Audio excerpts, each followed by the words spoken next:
Welcome everybody to my channel. This is Amoun, and in today's video we're gonna dive into how to build the brand new burn shotgun, Pyroclasm Starter. It's a pretty special gun, and this guide will be separated into the crit and weak spot builds. But anyway, let's get right into it. So let's get started with the weapon features, as there's a lot to unpack here. So it's got 27% chance to trigger burn on hit, 20% chance to generate a deviant particle on a hit, which can be picked up to enter charged state. While under charged state, upon reloading, replace all ammunition as Dragon's Breath ammo until the next reload. And essentially what Dragon Breath ammo does is it deals blaze elemental weapon damage equal to 85% of your attack.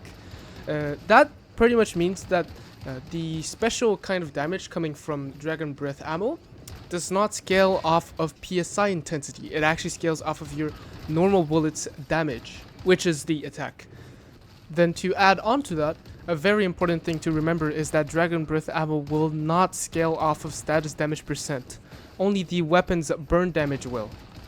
Then, upon reloading, expand all charge to increase blaze elemental damage by 10% until the next reload. Each charge stack expanded further increases this by an additional 10% up to 4 stacks. So this pretty much means it's a free 50% elemental damage bonus. Without that information, this means that the weapon starts melting things only once you are shooting Dragon Breath ammo. And with that, there's two important things to remember while using this gun. The first thing is that the deviant particles drop from the spot where you're shooting at. So for instance here, if I shoot at the head, you can see the deviant particle drops from the head, and if I shoot at the tails, it drops from the tail. The second thing is that if you have Dragon Breath ammo and you unholster the gun, if you holster the gun back, you're actually gonna lose the Dragon Breath ammo buff. So in any weapon rotation, you should enter charged state. Then say you arrive at the boss arena, you use your buffer weapon and whatever, and then you come back to the shotgun, you reload while under charge state, and that's how you should use the shotgun in order to get all of the other buffs and also get Dragon Breath ammo. Now moving on to your Cradle buffs, I'm currently in the way of the winter server, so I'll talk about Cradles associated to that server. So you're going to want Anti-Void for the extra shotgun damage and to allow the shotgun to deal damage to avoid enemies. Then just the usual, tactical combo, status enhancement, and deviation master. Then you're going to want to equip both Burn Cradle, which are sustained suppression, which is continuous damage plus 25% for 4 seconds after inflicting continuous damage, which is just burn or frost vortex, and heat agglutination. So for every 1 stack of burn triggered, burn damage plus 5% for 6 seconds up to 6 stacks. Then if you use a bullseye weapon, run Bounty Hunter for the stacking weapon damage percent, and Steady Hand for the weak spot damage to the bullseye. Now moving on to this weapon's accessories, for the muzzle, it's going to be either the Extended Break, which gives you a lot of accuracy and some range, or the Quick Flame Break, which gives you more accuracy, but not as much range. So if you're shooting at a target just slightly further away, you're going to lose just more damage. Then for the tactics, it's going to be the tactical laser sight for the most amount of accuracy. Moving on to secondary options, you've got the bingo, you've got the wildfire, and you've got the crossbow. Crossbow, you'd only use that if you're doing the crit build while bossing, and then for the other ones, the wildfire gives 25% weapon damage for 10 seconds, which sometimes might not happen if there are multiple enemies. And for the bingo, it gives up to 45% weak spot damage. And after defeating an enemy with a weak spot hit with the bingo, you get 15% attack for 20 seconds, which is massive. So I will favor the bingo over the other options. Now for the melee option, you can use the long axe. However, the bad thing about it is that now the animation isn't cancelable. So if I do this, the buff will no longer spawn. Whereas, let's just say that now I have to complete the full animation for the thing to spawn, which is a bit upsetting, but it is what it is. Now moving on to the key gear. The key gear you'll want to run will be the Fire Rune Boots. As you can see, its effect is when any target nearby is inflicted with burn, there's a 50% chance to generate a deviated particle. Picking it up increases blaze damage by 30% for 15 seconds. Now there's two things to remember with this. The first one is that the deviated particle dropped from this key gear is the same dropped from the gun's own weapon features here, the deviant particle. They're the same thing. The second is that the description is actually lying to you. It doesn't buff elemental blaze damage. It actually buffs here the burn damage bonus. And usually you should have less burn damage bonus than everything else, so the boots actually give a massive buff.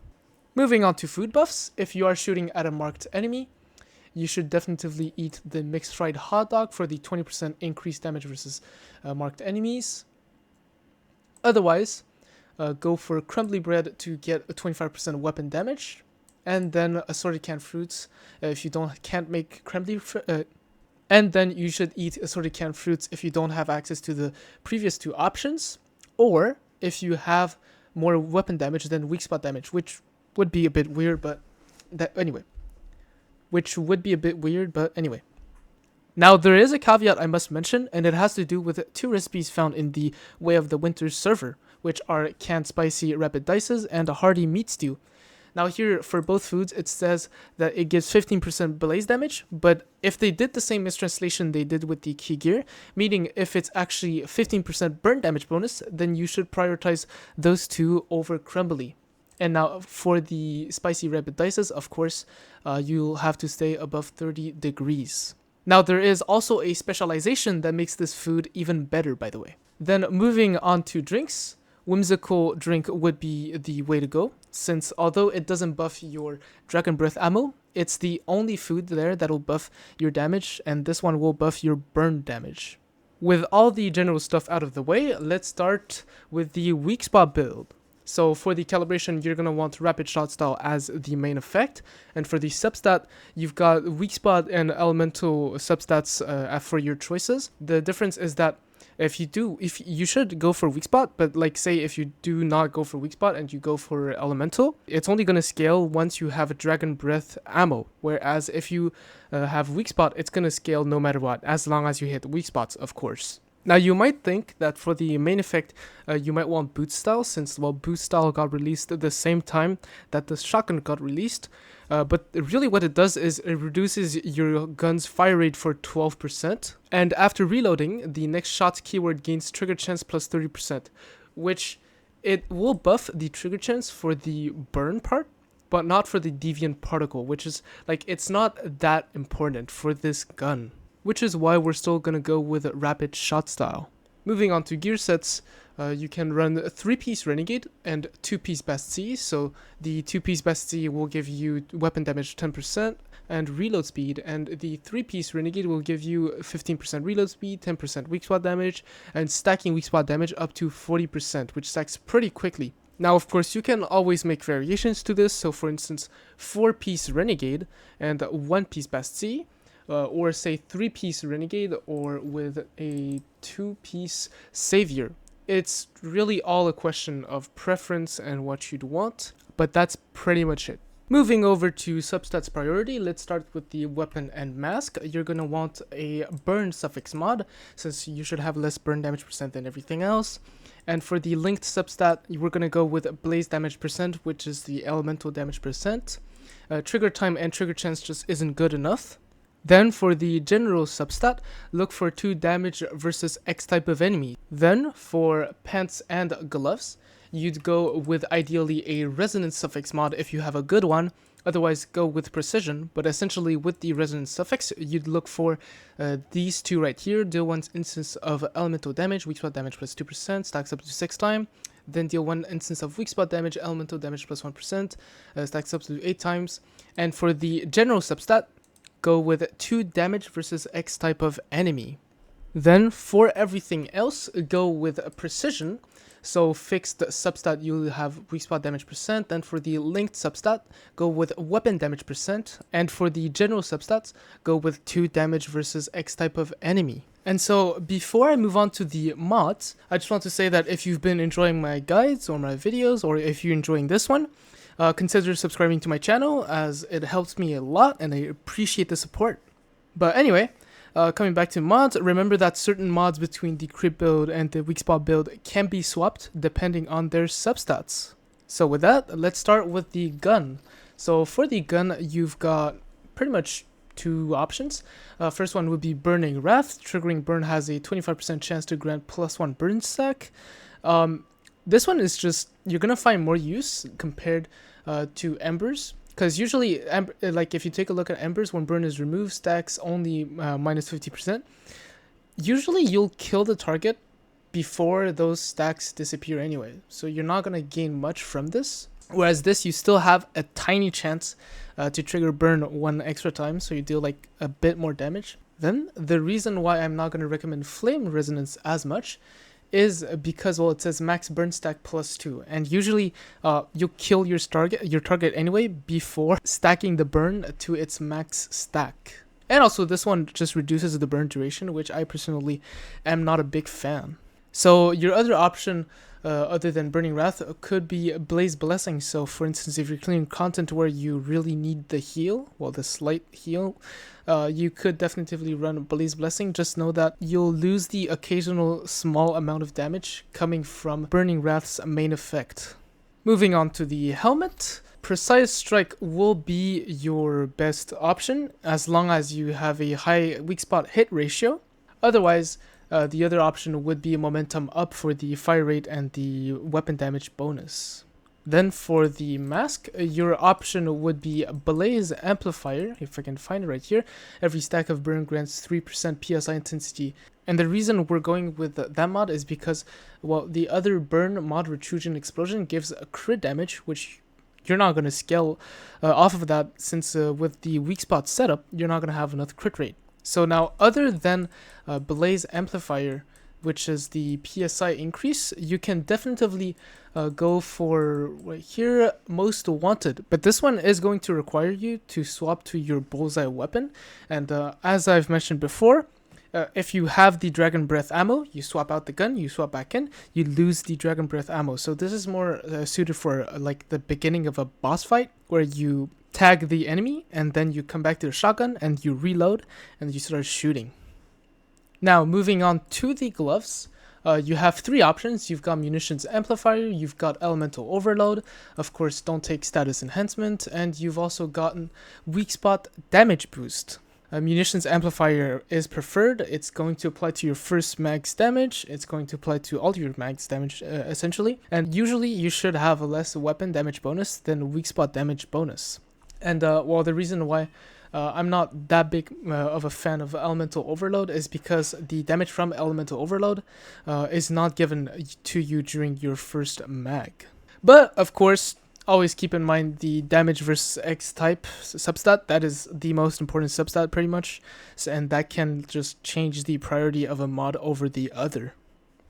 Now moving on to boots.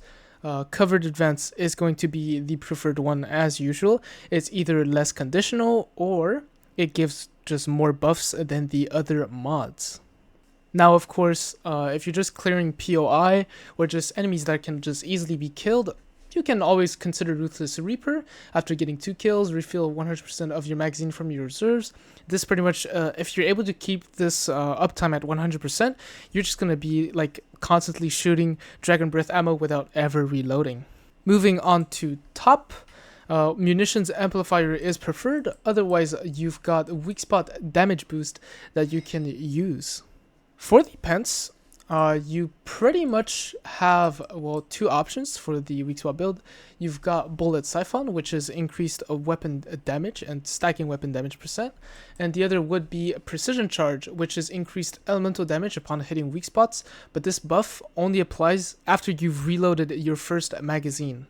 And don't forget the disadvantage with Precision Charge is that the buff is on a timer. So if you just read it real quick, for every 10% weak spot hit rate of the previous magazine, elemental damage plus 4% up to 24%, lasting for 10 seconds. And so even though it's 24% elemental damage directly, you might not even be able to use it to its full effect. So that's why Bullet Siphon can also be considered. Now moving on to the crit build, let's start with the calibration. So you're going to want to run Rapid Shot Style as your main effect. And for the substats, you're going to want to run 2 crit rate substats. Then, moving on to gear sets, you're going to run 1-piece Bastille with 4-piece Lone Wolf. The 1-piece Bastille is going to give you weapon damage, and the 4-piece Lone Wolf is going to give you magazine capacity, 5% crit rate, stacking crit damage up to 10 stacks, and crit rate after reloading.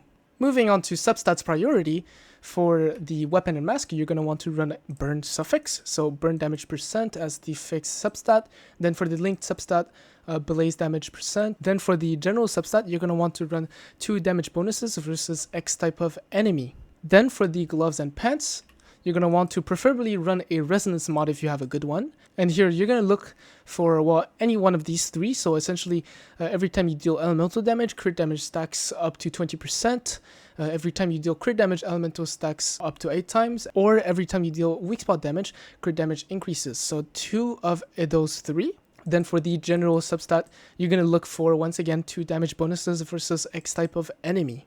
Then for everything else, you're going to look for a violent suffix, so you're going to have crit damage. Then for the linked substat, look for weapon damage percent. Then for the general substat, look for 2 damage bonuses versus X type of enemy. Moving on to the mods, let's start with the gun. So for the gun, you're going to want to run Burning Wrath if you wish to deal more damage. Otherwise, run Blaze Blessing to have a little bit of heal. Like I said in the weak spot section, weak embers isn't that good, nor flame resonance. Then for the helmet, as usual, just like I said, you can always mix and match some of the weak spots mods. So here you can actually run Precise Strike, but if you don't have a good one, definitely run Momentum Up. Then if the enemy doesn't have weak spot, Fateful Strike will perform better than the other 2 mods. Moving on to mask. Well, this here, the choice is going to be obvious. You're going to want Retrusion Explosion. It's going to give you 40% crit damage against enemies with burn, which is, well, if you're doing the crit build, you want crit damage. Moving on to gloves, your 2 options are going to be Crit Boost and Crit Amplifier. Now here, you should favor Crit Boost since you're able to get crit damage really easily, but not crit rate. But of course, keep in mind that the substats make a big difference, so the choice should depend on those substats. Then moving on to boots, Covered Advance is going to be the one that you're going to want to run, as always, because it either gives more buffs or is less conditional.